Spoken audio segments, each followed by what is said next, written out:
A2378 iPad Pro 5 12.9 inch.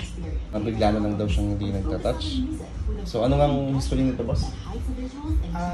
Ayun, bigla na lang siya hindi nag-touch. Tapos pina-check na to dati sa kaso hindi nila alam ko anong gagawin. Ayoko naman ng anong sinubukan dito, boss? Binuksan na pala ito, no? Binuksan, tapos tinesting yung screen kung gumagana. Mas maganda kung doon na sa may alam.